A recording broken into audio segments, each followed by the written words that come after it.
Pentecost రోజున పరిశుద్ధాత్ముడు దిగి వచ్చిన రోజున ఎంతమంది రక్షించబడ్డారు తెలుసా? 3,000 మంది. 3,000 మంది బ్రతికారు, జీవించారు, కేమ్ బ్యాక్ టు లైఫ్. పాపి దేహము యేసు రక్తం ద్వారా కడగబడి పవిత్రపరచబడి పరిశుద్ధాత్మతో నింపబడుతున్న యాక్సెప్టబుల్. రక్త యాక్సెప్టబుల్ కాదు. ఎవరైతే అక్కడ ఏర్పరచబడిన వారికి సపరేట్ గా మేడగదులు ఉన్నారో 120 మంది, వారి మీదకి దేవుడు దిగి వచ్చాడు. ఎలాగైతే కొండపైన వచ్చాడో ఇక్కడ కూడా దిగి వచ్చాడంట.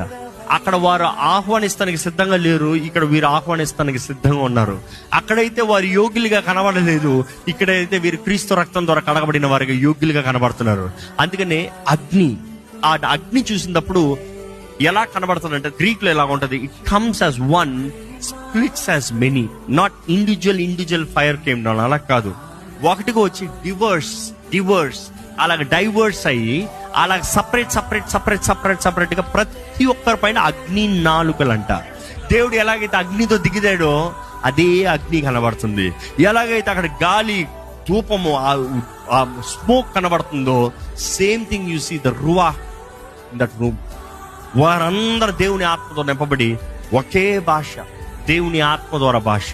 అన్య భాషలు అంటే ఒక్కొక్క రీతిగా, కరెక్ట్. అక్కడ ఉన్నవారు 15 డిఫరెంట్ లాంగ్వేజెస్ కూడా మాట్లాడారు. That is different. But what I'm saying is the author is one. ఒకే మనిషి ద్వారంగా మాట్లాడారు, which means one mind, one heart, one desire. దేవుని ఆత్మ ద్వారంగా ఆ రోజు నుండి వారు దేవుని కొరకు దే హావ్ బీన్ విట్నెస్.